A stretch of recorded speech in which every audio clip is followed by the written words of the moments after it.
Hello everybody, welcome. I'm No02, thank you for watching this video. Yes, it is I in a dark room, once again. Oh, classic me. A review for Deep Rock Galactic. Please check the timestamps for the information that's most pertinent to you or of interest for those of you who are maybe just checking out the game for the first time, getting as many opinions as possible before you let your wallet do some talking and things like that. Summary at the end, per usual. I usually like to start with the bad things and end on the good things if I think the game deserves it. And oh boy, a little bit of a spoiler here. Do I think this game freaking deserves to end on a good note? I have one little problem. It's nitpicky. It's nitpicky. And then we'll sing this game's praises. The only issue that I've seemed to found with this game so far, the one thing that I'm like, it's not even really an issue. It's almost like a little bit of a disappointment. This game has been out on release for about 4-ish years now, I believe. It came out in 2018, around that time, and it's, well, 4 years later now. And this game's got progression just oozing out your eyeballs. Like, there's so much progression in this game. It's insane. And so it seems a little ironic that my only concern for this game is actually there's not enough guns. There's not enough weapons. I think there's not enough variety in guns. Every class has got a primary and secondary weapon, and then 3 per slot. So there's, for the scout, they have 3 choices of a primary weapon, and for their secondary weapon, they have a choice of 3 weapons again. And that's true of all the classes. I just feel like the release of future guns and things like that would have been obvious. Potential content to be released in the updates and seasons and things like that. And it hasn't really happened. And I think it's clearly and obviously a design choice. And I'm not even saying that it's incorrect or wrong, but I feel like more guns could be added in the game when it fall apart, the game when it break. So it's like, and again, small thing here because I just want more. Like that, like the issue is I want more of the good stuff because the guns that they have and the upgrades that they already got going on is super fun to play the new guns, learn them, figure them out, where they fit into a build. And some you will like and some you won't like because of your playstyle and things like that. So I want more of that experience because it was so much fun to learn, at least with the Scout, all of the guns that they had, unlocking all of the things for the Scout class and playing around with all the different builds that you can potentially do with these guns. And I haven't even stepped into the world of overclocking them yet with the late game content. So it's like a nitpicky thing where I say, I feel like there could be more guns. I think it's a clear and obvious choice that they chose not to add more guns. And I feel like there's a beautiful depth in the simplicity of the weapons they already have, And I think that's fair. I just think that they could add more and the game would still hold, integrity wise and things like that. Because ironically enough, let's jump over to the positives. Progression. Like I said, this game only consumes and then relieves themselves in terms of progression. Do you guys like that illustration? I didn't, but we are moving on. This game has a perk tree, passive and active abilities that are universal for all of your 4 classes of the dwarves. You can level up your dwarves, unlocking more options as far as customization with your equipment and things like that. In addition to that, you can unlock more weapons for your dwarves, just expanding even more potential unlocks and builds for your dwarf in general. You got the perk tree, you're unlocking weapons with the dwarves, leveling up your dwarves. There's an assignment console, which is like the big picture sense of progression, where that's where you're unlocking the weapons themselves and unlocking new game modes and new difficulties, and will eventually lead you into unlocking the deep dives. So it's just like there's just tons and tons and tons of stuff to unlock. And now, of course, as you level up your account, you unlock more access to cosmetic items. So if you like the drip, you can get more of it. And then there's also a season tree, a season pass, which is free, as far as I can tell. I have not been prompted, asked. I couldn't even see where if I could buy a season pass there. As far as I can tell, and I might be wrong, I don't know how to buy the season pass. If there's a way to buy the season pass, I don't know how to, because I couldn't see it, I couldn't find it. So actually just led me to the conclusion that you can't. It's just free content and free things to unlock and free cosmetics. So even if you end up playing the crap out of this game and unlocking all of the base game content, every couple of months when a new season comes out, you'll have a new line of things to unlock, a new sense of progression. And it's actually fun because not only are you unlocking the season pass, the way that they did season 2 is that you earn script, which I think they did in the past as well. And then you go into a little map of all the special like weapon skins and other things like that gridded out, and you spend your script to like build a path on it and unlock things along the way. So it's like there's even like a little bit of forethought to put into it. You can go and focus on things that you want or grind out for everything, and it's just been a lot of fun. Like there's so much progression, and I've just been gobbling it up because it's just so fun. Literally every time you complete a mission, it feels like you have a little present waiting for you somewhere, whether it be in the perk tree or in your equipment loadout or finishing an assignment or making progress on the season tree. Everything that you do is rewarded in some way or another and results in some amount of progression, and it just feels so freaking good. It's amazing. I think the strong point of this game is its progression. The overall gameplay, the gameplay cycle, I think is good enough. I think it's good enough. I when it comes to these games that are designed to be replayed over and over and over again, where like literally it's intended to have replayability, it's just not for everyone. And I was a little worried at first about this game's replayability. I thought maybe there wouldn't be enough variables. I sort of felt like the maps were like procedurally generated. And I was like, I wonder if like there'll be like a lack of human touch, or if the maps will like begin to feel like you'll begin to feel like, you know, the map will be designed to look like it's unique and organic and different, but as you play it, you begin to sort of get a feel for how the game designer, the AI, likes to design those maps and things like that.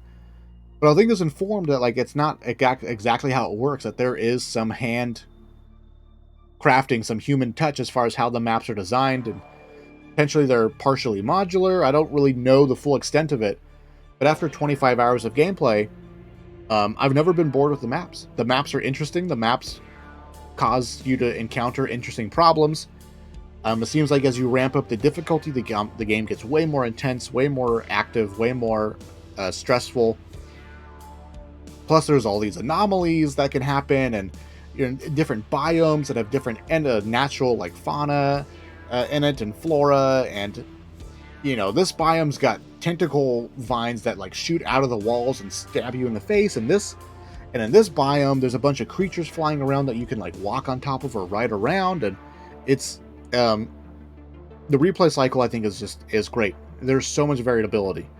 In addition to that, it looks like with the new season pass, every season it looks like they're introducing new mechanics and then potentially taking them away. The current season is called like Rival Tech thingy, where there's like robots that are flying around and rival enemy alien technology stuff that you have to like destroy or get rid of. And I imagine with the coming of the new season, which is really soon, like a week away, less than a week away or something like that, they're talking about like new events that can happen in your mission, where like meteorites will crash in, or the enemies can be plagued with new problems, new enemies. And so it feels like each season will take away old mechanics and introduce new ones. Again, just adding to that replay cycle, adding to that variability. I played a mission in one of the journey to promotion videos. I can't remember which one.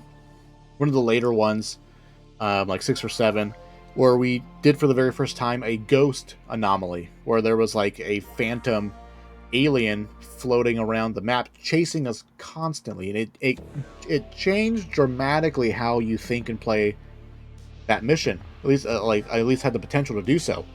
It was super cool. It was incredible, and I feel like there's just so much potential for this game as far as all the variables that can be put in it. Like, they have the foundation for it, and I usually say a lot of the times, like, oh, this game's got a great foundation, they just need to build upon it. I think Deep Rock Galactic has built that foundation, and they're building upon it. Because a lot of the times I'm trying to explore these sort of lower pop games to, you know, to sort of get a feel for it, get exposure, try to be one of less content creators, right? A little bit of insight into how I'm trying to grow the channel a little bit. And I think Deep Rock has got a great foundation, and they're building upon it.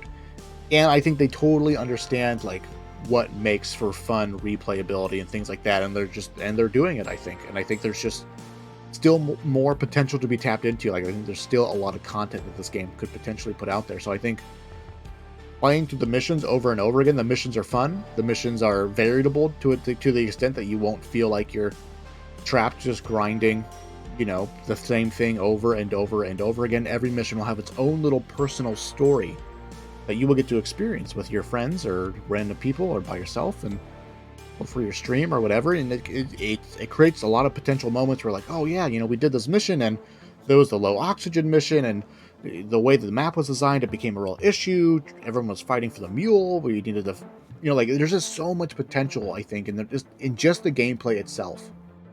Then coupled with the fact that every time you do that fun gameplay, you get rewarded with all kinds of progression, like just progression, just vomiting progression all over yourself, and then you're not ashamed about it. Yeah, that's the illustration we want to go with, right? And so I've just been endlessly impressed by this game, like endlessly impressed by it. And not only that, for like I mean, I played video games in the 90s, right? I was playing like Duke Nukem and Doom and Half-Life and StarCraft when those games came out. Those games are not necessarily pretty to look at, right? At the time, we thought they were fine. So when it comes to like graphics, for me, like I'm not really a graphics guy. I don't really give a crap about games having good graphics or not, so long as they're freaking fun. That's the point of the game. But I will say, maybe like graphics wise, this game is maybe not the prettiest for a game that came out in 2018. Well, that being said, there has been tons of moments, and I've done it again on my journey to promotion videos, where I'm just like learning the game, play the game for the very first time and experiencing a lot of things for the first time. I was constantly astonished. There's something so cool about like stepping out of the drill pod that lands you into the mission for the very first time. And you step out, you look out and the cave's all dark. Shoot a flare, and you can still see, like, in the darkness, the silhouettes of like creatures flying and colors popping out in the darkness, and just the shapes of stones and rocks off in the distance. And I shoot my flare out of my flare gun, and to see the cave like light up around it and then end and somewhere, and just see, it's just like, it's so cool. Like I feel like the graphics are fine, I think, but I think a lot of people might have issue with them. But the game still has this really, really beautiful sense of like scope and area, and like all the different biomes play a role in that. Where this mission's like, this biome's got all these crazy vines everywhere, and you can shoot the vines and the vines will go away, and it changes how the horizon will look. And this biome's got less of that. Like, every biome's distinct in how it will appear and look and shape and area. It's got its own tone and vibe and things like that. It's really cool. Really cool. I can't believe I didn't hear about this game. I don't know how well this game did. I think from the reviews that I've seen, this game did great. This game did great. I think from what I saw, it got like 10 out of 10 in some places and things like that. And I'm not a big like review critics person or anything like that, or like seek them out. This game's freaking cool. I can't and like, I haven't even tapped into the end game content yet. There's still more to have. And still more to have in seasons to come. And so I just feel like this game's freaking sweet. For the price, I think it's totally worth it. That would be my recommendation.